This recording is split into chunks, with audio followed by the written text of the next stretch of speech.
Okay. All right. Whoop. Hang on. Okay, good. Going. All right.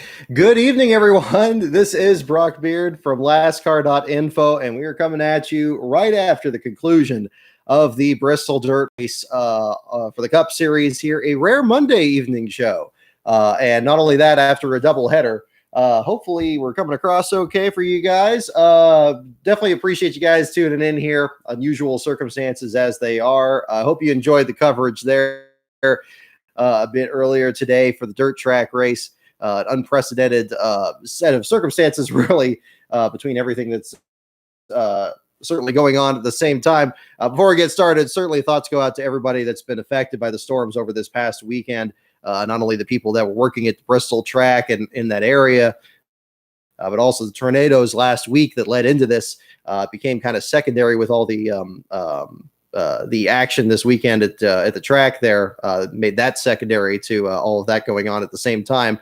But I hope wherever you are, you're out there, you're safe, and appreciate you guys tuning in here for the show tonight. We'll definitely be talking some racing here because there is going to be no shortage of stuff to talk about from this weekend. We're certainly going to talk about who finished where in the Cup Series and Truck Series today. The prospect of now apparently going to be running this dirt track race again next year.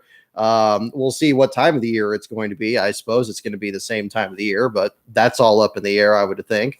And what the future holds for a lot of different stories going on right now.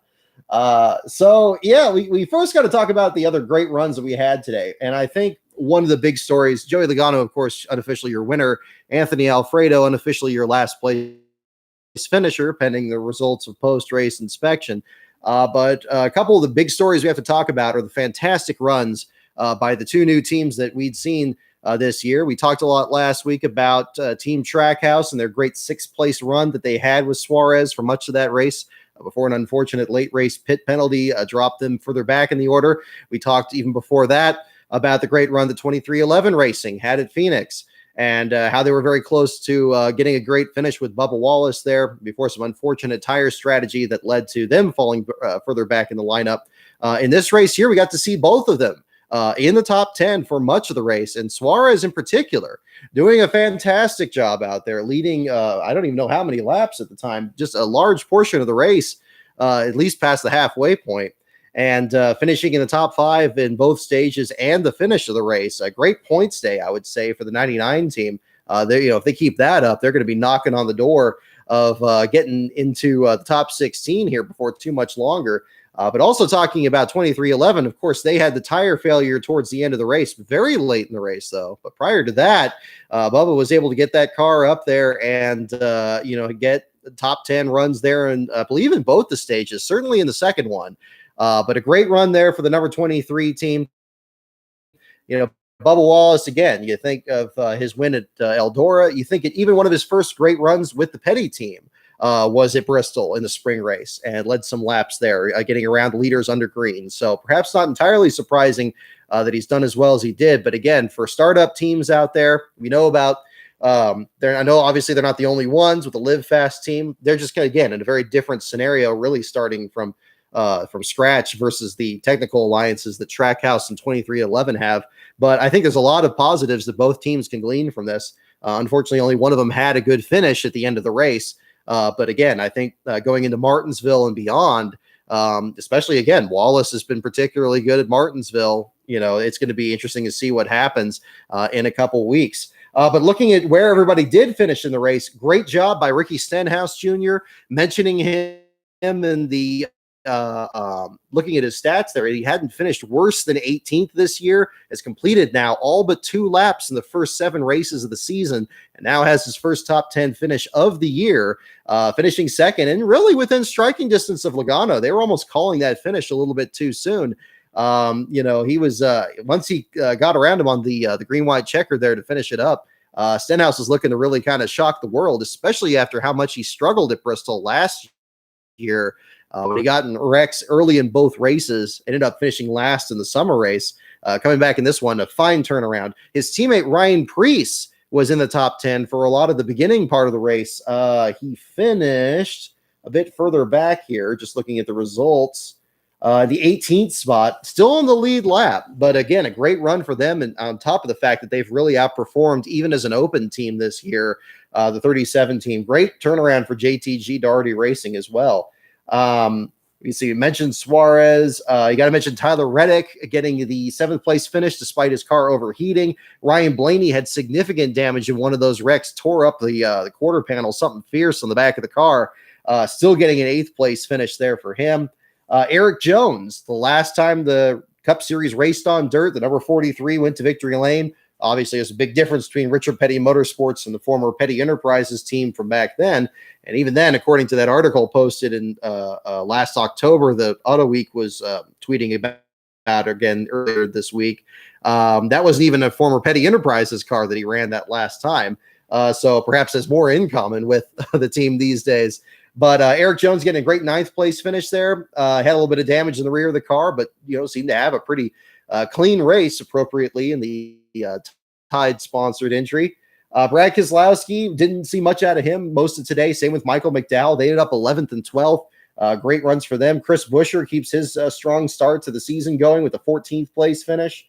But then you look further back. I mean, again, a lot of these great runs happen at the cost of people that I think everybody was expecting to be a contender. Certainly Martin Truex had a fantastic run for most of this. Looked to be just as unstoppable as he was in the Truck Series race. Unfortunately, things didn't shake out very well for him towards the finish. And after the car basically seemed to go straight on the final green-white checker, he plummets to the 19th place finish at the end of the day, the last car on the lead lap. Other drivers having all kinds of struggles. Alex Bowman ends up a lap down. Chase Briscoe, he vaulted his car over Harvick at the beginning of it, ends up further back. Christopher Bell wrecked out along with Kyle Larson. Larson, apparently, I think it was Matt Weaver that was tweeting, saying that he was still running top 5 lap times in spite of the fact that he was running multiple laps down after the incident with Harvick. Great run, but just unfortunately, just not a great finish out of him. Then you go further back. I mean, other people that struggled a lot more. Stewart Haas Racing, Eric Almirola having more problems out there, collected in a very hard hit there on the backstretch. Glad he was able to walk out of the car okay, because that was a very scary incident there. Collected a lot of drivers on the backstretch, including, again, unofficially, your first last place finish for Anthony Alfredo. The first one for him in his 7th Cup Series start. Of course, he being another one of the rookies this season, locking that one up over Corey LaJoie, Shane Galabic, Eric Almirola, and Ross Chastain rounding out the bottom 5. So that was the tail of the tape for a lot of different teams out there. But it was an interesting one. It played out a lot like, I guess, kind of like one of these super speedway races or road courses to a degree, where it became kind of a survival aspect for a lot of these competitors staying out there. We saw a lot of small teams kind of, or small, or maybe not, unheralded teams. It's kind of hard to consider Trackhouse or 2311 as small teams in the same sense as like a Motorsports Business Management or Rick Ware. But again, teams still trying to kind of prove themselves, getting a great run out there. Again, I can't overstate how well Suarez was doing in that one. And again, building off that 6th place run at Atlanta and getting that top 5 to show for it. Again, the battle lines, I insist, are going to be drawn between these two teams. And I'm going to be very excited to see if we get a bit of a rivalry going here. Certainly the point goes to Trackhouse this time. It might be 2311 at Martinsville, given, again, Wallace's great run even last year, last June when they ran at Martinsville. Some of the other great stories to certainly talk about. Now, again, there's certainly a lot of controversy with this too at the same time. I think, and I'm seeing it already from some of the comments here. It's now, I guess, looking forward though, what was the actual success rate of running a dirt track race with the modern Cup cars? There's a lot of circumstances, certainly with this weekend, that, NASCAR handled fairly well, and other ones where clearly they weren't handling it very well at all. The logistics of running a dirt track race on a purpose-built hard surface seems a little absurd still to me. And I think this weekend really highlighted that. The fact that there had to be all this effort to put sawdust on the track and all this dirt and try to source the dirt and try to use GPS tracking to level it. A lot of effort going into getting this track ready for it. The weather, obviously there's no way they could really anticipate, particularly this storm. And again, that's why I wanted to really kind of lead off by mentioning that, because the more I hear about it, the more the severity of the storms that they've had in the Southeast, really since last Thursday or Friday, is very harrowing. And I think that also points to just how exceptional of a situation this was. Now, the spring race at Bristol has had a history of having a lot of problems with weather. One thing that's been mentioned before, of course, was the 2006 spring race, where snow was actually interrupting a lot of the events. So keeping this race in the spring doesn't necessarily guarantee that you're going to get a complete goalie washer like we had this weekend, but it does make it more likely that you can get a scenario like that. Some discussion has been brought up about perhaps switching dates with the Sears Point race, for example, which typically this year, for example, is the beginning of June. That is one thing to look at. Here in Northern California, sometimes it's a grab bag here as well. You could have a lot of rain, or you can have just absolutely beautiful weather. We've had more of the latter here this weekend, but it's not necessarily a guarantee. I think still keeping the West Coast swing together and perhaps throwing Sears Point into that might be something that in the long term would be a good solution. And of course, when you have rain on a road course, it's a very different scenario from having rain on a dirt track, or in this case, dirt on an existing concrete track. So I think that probably would be a good idea, at least to reduce the chance of having an incident like this. I do think that like a lot of this storm in particular, especially from a lot of the footage collected at the track, showed that this was, just an unfortunate set of circumstances. I'd like to see that, they give another shot at this, but I do think that scheduling is probably the first thing that they should look at there. I'm not really a dirt track expert in terms of it's very clear that having a lot of clouding coming up and a lot of dust kicking up and preventing spotters from even seeing cars on the track is something you want to avoid. I think that was pretty much made clear from especially today's race. But what the solution is to that, more watering or different soil and all that, I'm going to leave that to the experts here. But something else I guess could be looked at and maybe figured out between now and whenever they're going to run this the next time. Clearly there's a lot that they could be working with at the same time. I was pleased. The thing I was concerned about coming into this was the fact that the cars are so much heavier than the trucks, and that we have a book of knowledge really of the truck series working at Eldora, of course, completely different surface, purpose built, different banking and everything.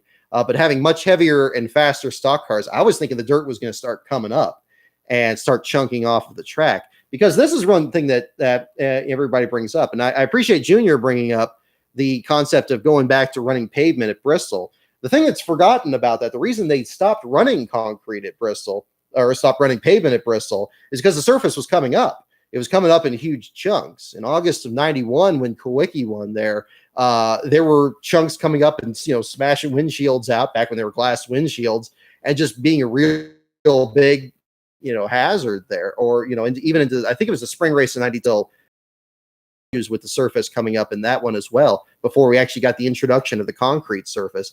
Martinsville, our next venue coming up, used to be that you could have people going into the corners with regular pavement, and now you have concrete even on the apron of those corners as well, for the same reason. You just don't want to have the track come up. Obviously, you think back to Jeff Gordon's incident just in 2004, for example.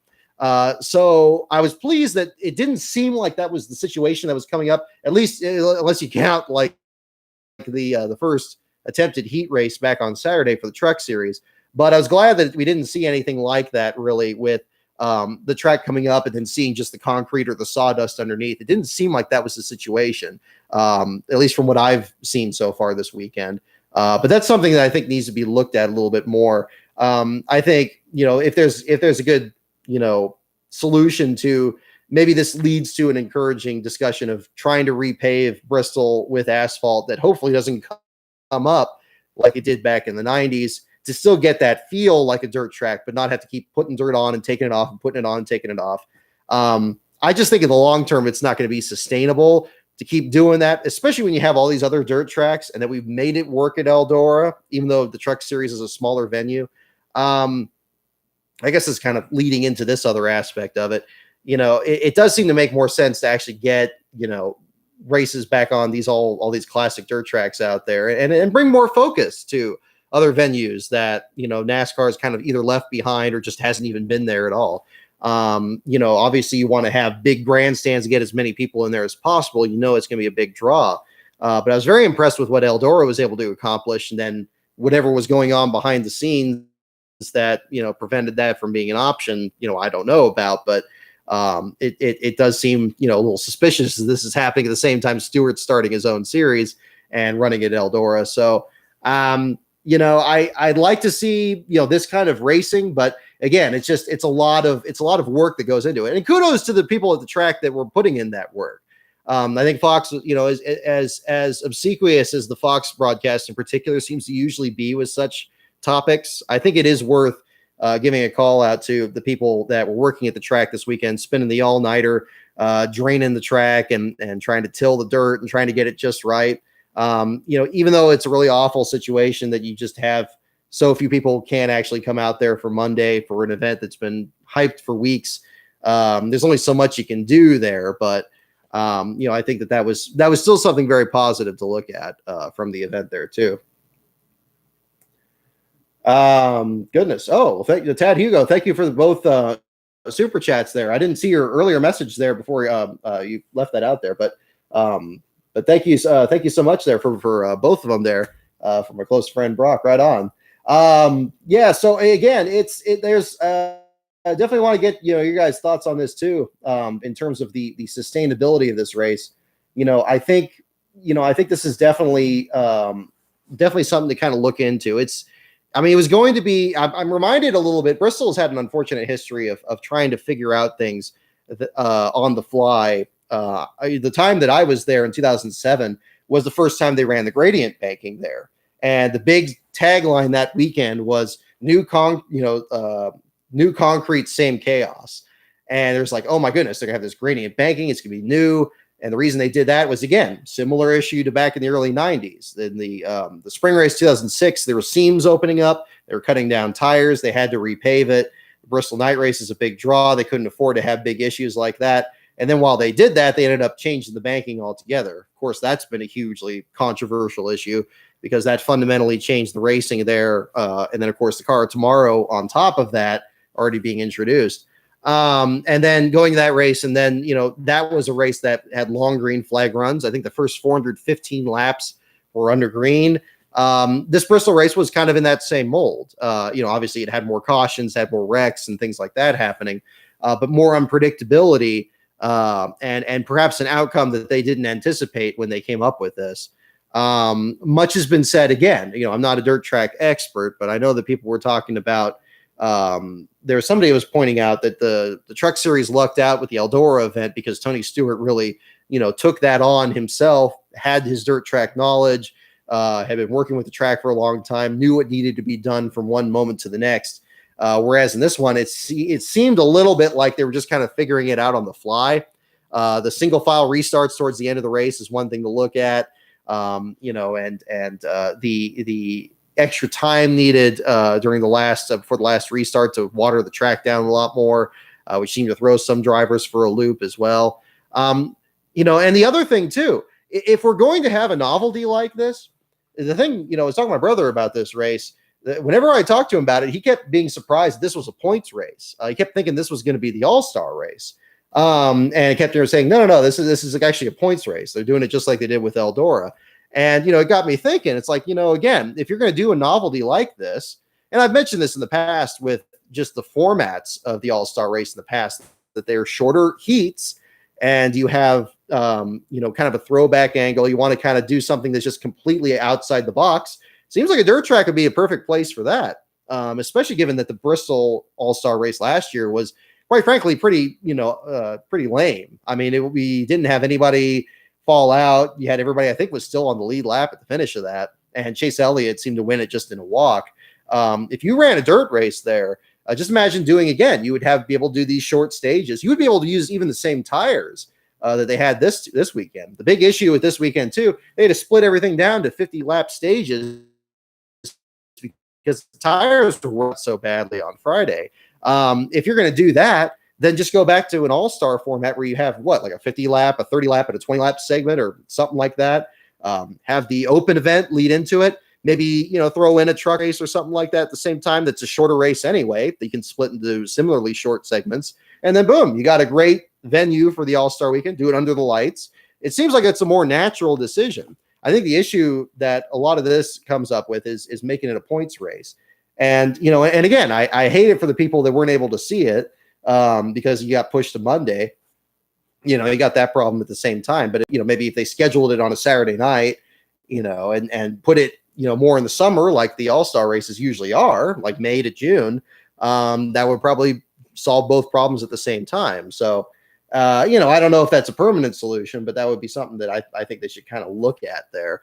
The tire wear issues that they had on Friday were certainly troubling. I was almost thinking at that point we got back to the old North Wilkesboro races where drivers and teams are running out of tires at the end and working on deals to try to get tires from other teams that are falling out, or just trying to run worn tires for much longer than they could, and the field getting strung out that way. We didn't seem to have that situation, although particularly Denny Hamlin's tires in one of those late runs, we did have some very serious wear that was shown there. But again, I think I could attribute that more to NASCAR trying to figure this out, Goodyear trying to figure this out, and running, as Larry McReynolds pointed out, running bias ply tires for the first time since 1989. We talked about bias ply versus radial tires in the JD book as well. And you see how critical that is in a dirt race in particular, to be able to kind of widen that contact patch and have not just those squares in the tread, but have them kind of on the sidewall as well. Whereas you see a radial, you see that flat, shape there with the steel belts in the middle, and then you're not really running on the sidewalls at all. That's kind of you're just kind of working with that a little bit. So it was a good illustration. I'm glad that they went into that, because that was something I think that was interesting technologically with the race this weekend too. Let's see. The average speed of the race was 46 miles an hour. I haven't seen that yet, but that's I don't know if you're joking or not, but I believe you, given how much longer the laps were going. Yeah. Looking at some of the other the newcomers in there, it was good to see Stuart Friesen run pretty well. He ran 23rd in his Cup debut. It was too bad we didn't get to see him race against his wife in the Truck Series race. That was going to be a really cool storyline coming in. And, it was, I'm glad that she got a good interview during the FS1 broadcast there before the rain kind of ended the Truck Series action there. I think a lot of the heat races would have been really entertaining in both these series, because we would have had a better idea of who was going to be good and who wasn't. I'm glad we at least got the practice sessions in. That's more than we've had in a lot of these races this year, with NASCAR restructuring their weekend schedules for all this. But the heat races would have been really, really cool to see, at least to match up different drivers through there. Unfortunately, we didn't get to see that. So I could see Bristol trying this again next year, just at least get the full weekend together. And, hopefully by then we have practice and qualifying at all the races, which would be great. But that's a whole other story there. But, it was unfortunate. I mean, the thing back on Saturday, and we'll talk about the Truck Series race here too, kind of lead into that. It was going to be really cool to have like all the heat races together and put, 4 15-lap heats together and do that with the Cup Series, especially in the Truck Series where you had some teams that were going to get bumped out of the field and people trying to race their way in.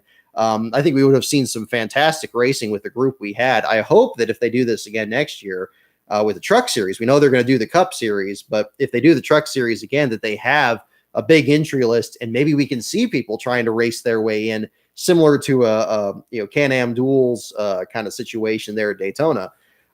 Because I think we were going to have some very interesting dirt ringers trying to work their way in. Luckily, we got to see, some people still make their way in, like Andrew Gordon over at CMI, seeing as the CMI team hasn't qualified for any races yet this year. So I'm glad somebody was able to benefit from it, even though unfortunately that came at the cost of Jordan Anderson's team and poor J.R. Hefner having to withdraw from his second dirt race in 5 years. An unfortunate situation there. But the dirt race, the Truck Series race, kind of a very different animal for the Cup Series one. When we saw multi-truck accidents in that one, it didn't seem to eliminate everybody that was involved in it. Again, I think that was more a consequence of the speeds and perhaps the design of the cars. It did end up filling up the bottom 5 pretty quickly.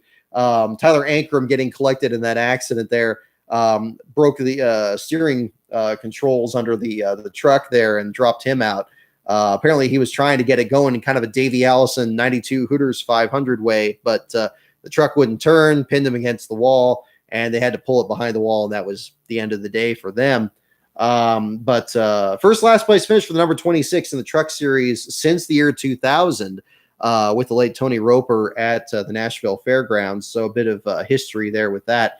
Certainly one of the more controversial incidents was involving the always entertaining John Hunter Nemechek and the incident with him and Matt Crafton. And then, unfortunately, the Truck Series officials not doing him many favors when the safety truck pulled out and kind of kicked the number 4 into the wall. It hit the wall pretty hard. I don't know if there was somebody actually filming that, literally sitting there, or if that was an automated camera, but the person, whoever it was pretty close to the action there. But that turned out to be an unfortunate thing. And on top of that, much like both Nemechek and Ankrum, it seemed like they were about to avoid the accident and then ended up getting collected in there. Or actually, I guess you really talk about the number 18 with Chandler Smith. He and Nemechek both spun out. Truck was fine, and then somebody else piles into him, and there's just nothing you can do about that. I'm trying to think back to some incidents we've had in Eldora in the past few years, but I remember Austin Hillen getting in one of those wrecks at one point there where, you just had kind of low attrition, and one incident there kind of drops you to the back of the field. This one, though, I mean, the attrition certainly picked up from there with some of the other action. Kyle Larson, very scary accident I think he had on the apron there. I'm glad he was able to walk away okay after Danny Bone ran into him there on the apron. That was kind of a scary situation there at the same time. Certainly handling lap traffic was a bit of an issue in both of these. There was really no way of pull to the apron safely on the back straightaway on these tracks. I mean, I guess you kind of can at Bristol, but you pretty much are just coming to pit road in that situation. But on the dirt, things are so rough outside of that little bit of a gap there that you can't really get out of anybody's way. And Mike Marlar certainly found that out with the flat tire there. Danny Bone's team was very frustrated on the radio after that particular incident, and it put all that on NASCAR's shoulders for not throwing the caution any sooner and ultimately eliminating the 56 from contention, but ultimately triggering that wreck with the other competitors there too. Norm Benning, I didn't hear the full radio broadcast from his channel, but he was very upset on the radio when I did tune in, and it cut off pretty soon after that. Apparently when he was notified that he parked from the race after being involved in that incident when people went 4 wide around him into the corner there, and he got a little bit of damage in that too. Kind of reminded me of an incident he had in Martinsville a couple of years ago that ended up dropping him further back in the field. But in this case, he was parked after 72 laps and ended up finishing in the 37th spot. But Ankrum, again, your last place finisher, officially now, they were able to finish technical inspection on that side. Ankrum was running in the number 26 this time around. You remember a couple of years ago, he was almost a feature on Last Car Before, driving for Nemco Motorsports. I shared the picture that Colby Evans shared back then with number 87 was just filling in for him there. That he was able to kind of get a start and park ride for a couple starts when he wasn't able to run the DGR Crosley entry with sponsorship issues. Fortunately, they worked something out, and he got back in that truck, won at Kentucky, and now has moved on to the GMS Racing Stables. But unfortunately, this time around, between getting all the mud on his windshield during the first heat race to what happened in the main event itself, kind of a rough weekend on all fronts there. I was starting to mention the heat race as well for the Truck Series. I was very surprised that they were going to put that together so quickly. And I know that they were trying to kind of race the raindrops and see, hey, it's 15 laps. Maybe we can at least get one of these in, I guess. As somebody else was pointing out, for effort, but kind of a reckless decision when you have all these other cars out there that can determine that the track is a little bit too wet to run. Doesn't seem like this was a 2001 All-Star race scenario either, where the rainstorm just starts out of nowhere.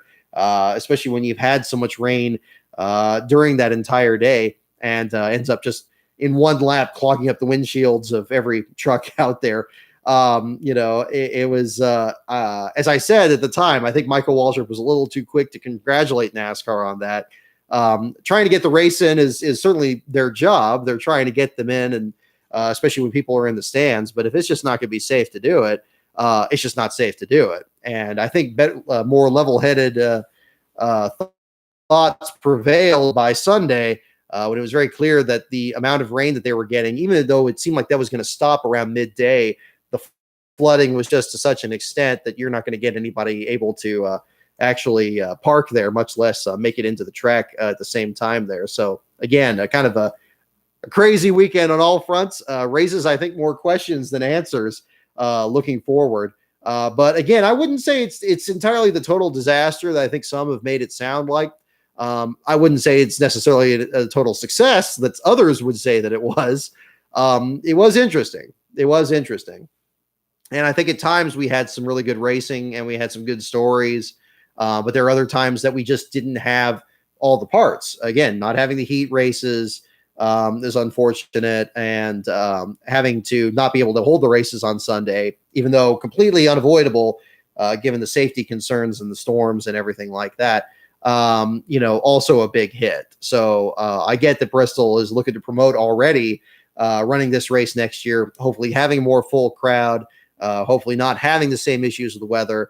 But again, as I said earlier, I think the date is one thing to look at, and potentially also, more affordable alternatives, perhaps just repaving the track in asphalt. Dale Jr.'s idea on that, trying to find a way to keep it from chunking. And then you won't have to just keep putting dirt on and taking it off and putting it on, taking it off. I know that in like Monster Jam, they're able to kind of work this out with the venues like Coliseums, where you can play basketball and then you could like put a tarp over things, put dirt in, take dirt back out. But doing that on an entire track, even though Bristol's a short track by definition, by doing that in this situation, I think it's still something that's going to be very hard to sustain. I don't know what their budget is or anything like that. But especially if you're going to go back and forth between doing a dirt track race in the spring and what seems to be just doing the regular Bristol night race on the concrete, and just going back and forth on that and trying to do both as well as you can, you run the risk of having your track become a Swiss Army knife, where it can do these two things, but can it do these two things as well as using those separate items separately? I mean, nobody's going to always use a Swiss Army knife as a can opener if you have an actual can opener in the drawer. That's kind of the situation with that. But it's going to be kind of another story to look at with all that. But it's interesting though. It's interesting. So if it were up to me, again, I would say move it later in the year. Have the race be the All-Star race, and probably, to be perfectly honest, just run it in an actual dirt track.